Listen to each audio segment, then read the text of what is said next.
I needed a quick thing tonight because it's late and I've been working all day, as you do.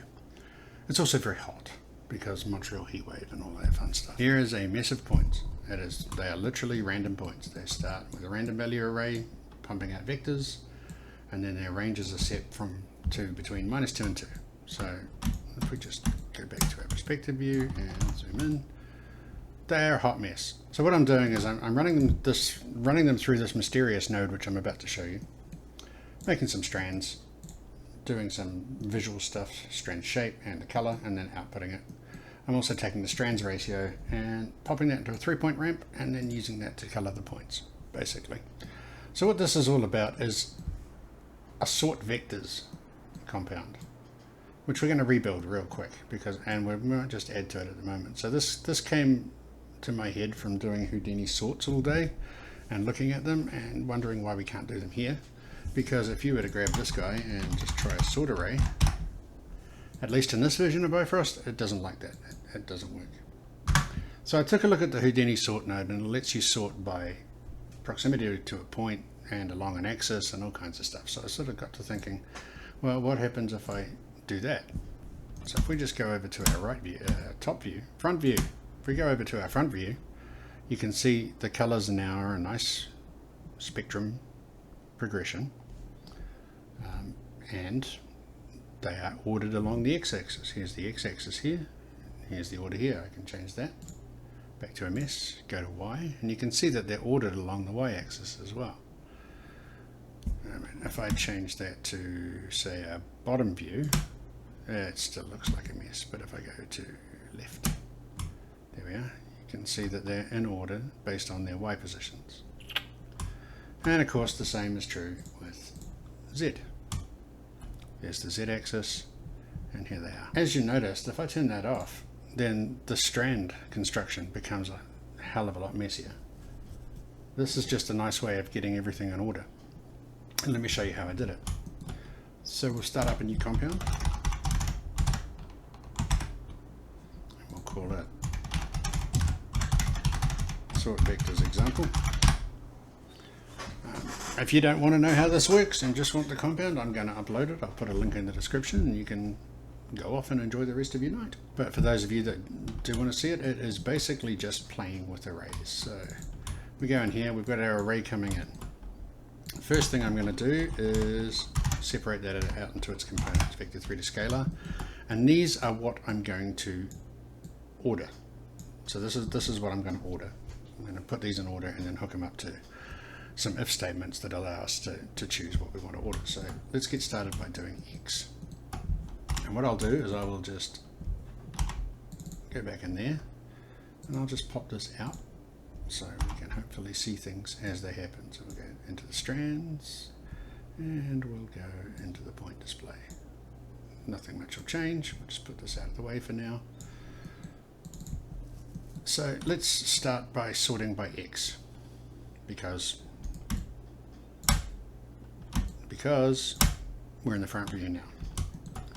So what I'm going to do is loop through these for each, and if you already know how to do this, feel free to go. It's pretty simple. It's just playing with the arrays and their orders. Delete the port, and then inside here we're going to need some stuff. We're going to need to loop through this array, so let's set this to target true. We're going to need another version of it, which is just the full array, which is oops, I have forgotten a step. These we can sort, and we will sort these. So we'll get in the sorted going in. Let's call this sorted. And we'll call this one original. And then last but not least, we need our main array coming in. So we're going to apply our sorting. And let me just drop this down here a bit to make us a bit of room. So inside the for loop, I've deleted the maximum number of iterations, so it's just going to do everything. And it's going to go through the sorted array. First thing I want to do is find an array. So I want to find that value in that array. And that's going to give me the index of this value in this array. And then with that index, I can do a get from array. use the main array coming in because they're all in the same order, except for the sorted one. These two are in the same order. Then I can get from array and then output whatever it finds there. And if we hook this up instead of the array, you'll find that it sorts nicely in the X. So once we've done it once, it's really, really simple to implement all three. First thing I'll do is I'll need an if statement. And the true case of this if statement is going to be this guy, and the false case, where nothing is selected, will be the original array coming in. So if none of these are selected, it just acts like a pass-through node, which gives you some more functionality down the line. And then I'm going to take the condition, pop that out here, rename it to X. So now we have an X input. Let's break this for now and everything will explode and nobody will be happy. Oh, let's just put this out because this will work. So turn it on, turn it off. Hot mess, ordered by X. Cool. And now we just got to do this 2 more times. So copy these, paste them down, and we just switch out the X in here for Y and Y. Another if statement. That goes into the false. That goes into the true. And that guy goes out. This comes down and gets added into the input. And then renamed to Y. So let's check it. We'll turn off X. Hot mess. Turn on Y. Yep, that's working. Last one. Z axis. And then we're going to try something a bit fluffy. Z axis here, same again, Z to there, Z to there, new if statement. This goes to the false, and this goes to the true,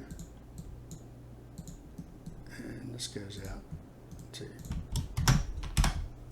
a new control, the Z axis, and we'll fix up our output. And we should be done.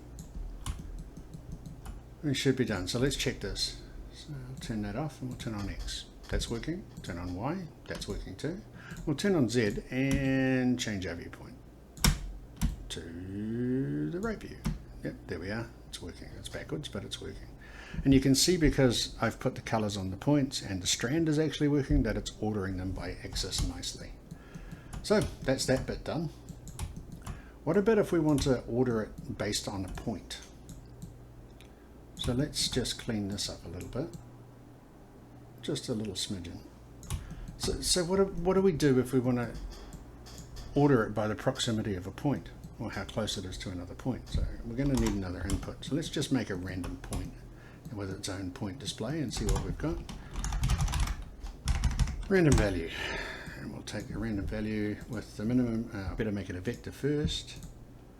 There we go. Say a minimum value of -5, -5, -5, and then 5, 5, 5. And we'll put in a point display. No, that's right. It does. Yeah, my point display is a bit funny. We change this to an auto port. And that should be all good. What's going on here? Construct points. Construct points wants an array. Doesn't like single points. So I'll just quickly throw a build array in there. There we go. Everybody's happy now. So what if I want to order these points based on the proximity to a random point?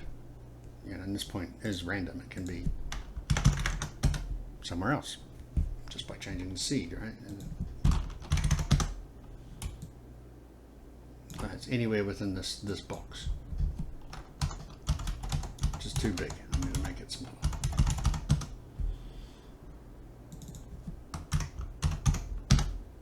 Okay, so how would we go about ordering these points based on their proximity to this point?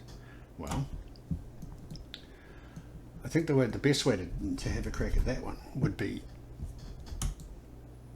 something like, we need to find the distance between every point in here and here, and this our random point here. And then we need to order everything by that distance. So the first thing I'm going to do is I'm going to bring this down here. I'm going to plug in this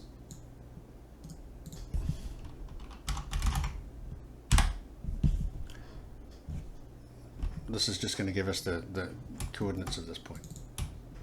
Now we've got all of our lovely stuff going on up here with its logic, so we'll just move that out of the way for now. So what I need to do is I need to take every point in this array, subtract this point from it, but it is the distance. So I get the distance. And this will give us a float value of the distance for each one of these points to this point. And it'll be the same, very importantly, it'll be the same number and same order as this array. And then it's just a matter of doing this again. So we go sort. At least I hope this is, I'm sounding all confident and stuff, but I may not be. So let's see how this goes. But this time, instead of the axis we put in the sorted in there, and the original is the length, like that. So this is the array in order, and this is the array sorted. Well, when I say in order, it's in order of how it was created, so it's the array in random order. And then I will just put in a new if statement. That goes to false. That goes to true. And then this guy comes down here, and we'll change that to proximity, just so we know what we're doing. And you know, if I was making this for real, well, this is for real, but if I was making this for a studio or for a tool, I would be using an enum to select these, possibly an enum and some options as well. So now we get to test it. So it's turn off Z, and let's turn on proximity. Nothing happens. I would expect at least the colors to change. And is that because? That is because I haven't hooked it up. So I'll delete that. We'll just turn that off for now, so I can prolong my agony to see if this works. So proximity. Yep. You can see how this is a spectrum going from red to blue. And you can also, if you have a look sort of here, you can see how they're now being ordered by proximity to this point. And if I change this point, because it's nice and procedural, so if I come in here and if I go, you see it all changed. So that's just a really quick run through of sorting points. I can also unplug this. And the point will pretty much go back to 0, but I should just be able to enter like 2. Maybe. Yeah, of course it's not going to display that point for me if I do that. So how do we get around this? I guess we just do this. And we change this to a, just for now, we'll change it to a float 3 just for now. And so we'll put the point at 2, 1, 4. And then we'll do the same here. 2, 1, 4. And you can see it's all ordered nicely based on that point. All right, cool. So stupidly fast recap so I can get some sleep. Everything in here is built on the same thing, so I'm only going to do it once. What it's built on is it's built on taking the vector, turning it somehow into a scalar, sorting it by that scalar. In this case it's the axes, x, y, and z,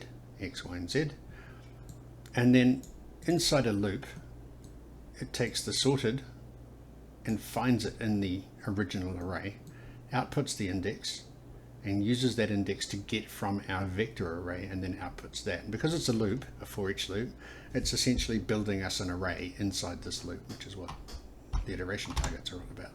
So then to make it work for other options, it's like change it from x to y, and from y to z, and from z to proximity to a point, where we take a point and our array, we subtract the point from the array, we then get the length of those, and that becomes the scalar that we're working with, and we're sorting by this scalar, the length of the distance between this point and the array. Goes into the same loop, and to tail it all off, we've just got a bunch of if statements that allow us to have a really basic interface, which is not the interface I would use in the end, but I will pop this node in the description and on the upload. I really need to get onto GitHub. I promise I'm going to try and do that sometime in the next 10 years. And that's about all I can guarantee right now. And of course, as the more astute of you might have already noticed, the Houdini sort node has quite a few more options than I gave it. Don't fret, we're going to come back to it. So I've already had a quick look, and most of this is pretty good, pretty easy. The attribute stuff we can do by expression, not quite sure, as I'm not sure how Bifrost would handle that, but I will have a look at it. But I will come back and do a part 2 where we do things like by random, by reversing the current ordering. We can do the shift element numbers. This is becoming a bit of an arrays series of lessons, I guess. We can do the proximity to, we've already done proximity to point. We'll do a long vector, which is pretty cool as well. And this one we won't do, but this one we can do. And this one we can probably do as well. So yeah, we'll come back and do that. Alright, so I hope this has given you some insight into sorting, or at least sorting this way. And I'll see you next time. Thank you very much.